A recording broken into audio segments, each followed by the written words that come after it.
Baik, selamat pagi, selamat siang, dan selamat malam. Pada video kali ini kita akan bersama-sama melihat salah satu contoh jurnal pembelajaran, yaitu pembelajaran sosial emosional pada modul 2, refleksi pengalaman sosial emosional. Nah, pertama-tama kita akan buat covernya, boleh seperti ini. Selanjutnya dibuat oleh siapa, kemudian ada logonya, kemudian ada tulisan seperti ini, PPG guru tertentu, kemudian nama LPTK-nya. Dan selanjutnya kita akan langsung masuk, misalnya yang pertama kita akan menjelaskan apa pembelajaran sosial emosional. Nah, jadi yang di sini di modul 2 ini yang kita buat adalah refleksi pengalaman sosial emosional. Jadi refleksi kita. Nah, pertama di bagian pertama yang perlu kita jelaskan yaitu apa pengertian pembelajaran sosial emosional. Nah, yang pertama definisi pembelajaran sosial emosional atau PSE. Nah, yang pertama kita bisa tuliskan pembelajaran sosial emosional adalah pembelajaran yang dilakukan secara kolaboratif oleh seluruh komunitas sekolah.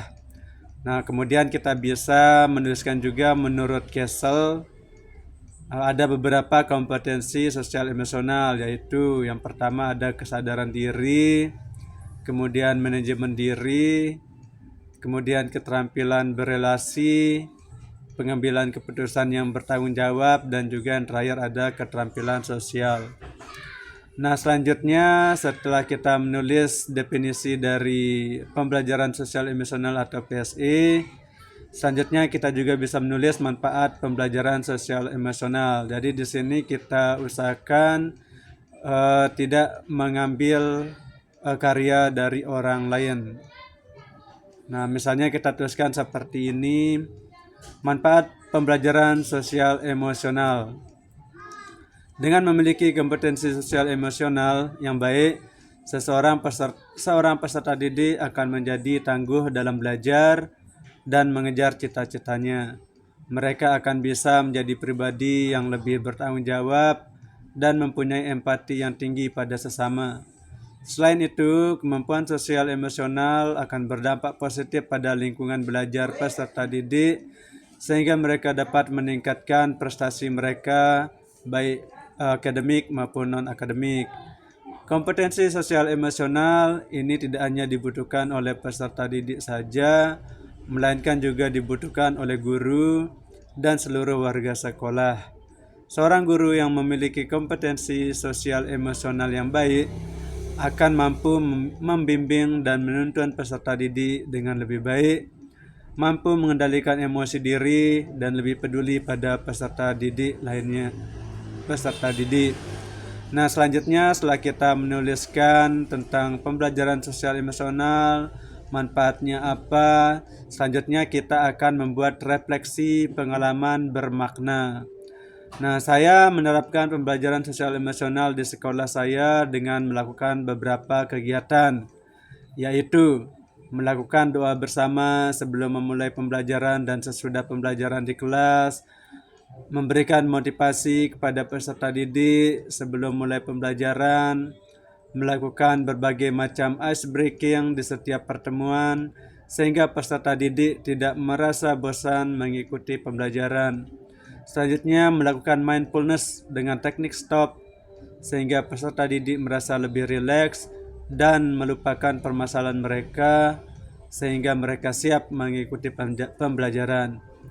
Nah, selanjutnya yang merupakan refleksinya yang ini, setelah menerapkan pembelajaran sosial emosional di dalam kelas, peserta didik menjadi lebih siap mengikuti pembelajaran. Mereka juga menjadi lebih semangat dan aktif dalam kegiatan pembelajaran di kelas.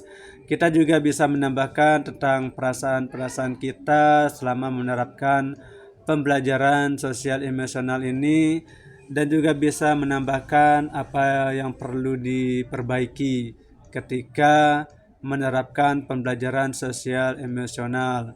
Nah, jadi yang saya tulis ini hanya berupa contoh, mungkin ada yang belum lengkap, jadi bisa kita tambahkan. Nah, jadi di bagian refleksinya kita bisa menambahkan perasaan kita, apa yang perlu diperbaiki, apa yang perlu ditambahkan, dan lain sebagainya.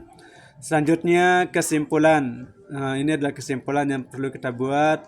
Setelah saya menerapkan pembelajaran sosial emosional, saya mendapatkan pengalaman dan pengetahuan yang berharga bahwa kompetensi sosial emosional sangat penting untuk membentuk peserta didik yang tangguh, pantang menyerah, menghargai perasaan orang lain, dan peduli kepada orang lain, sehingga mereka bisa meraih prestasi yang baik di sekolah ataupun di lingkungan masyarakat. Nah, selanjutnya setelah kita menuliskan refleksi kita, selanjutnya kita mencantumkan juga umpan balik.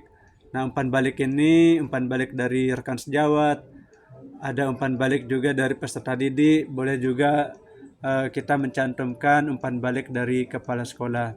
Nah, jadi di sini kita buat umpan baliknya.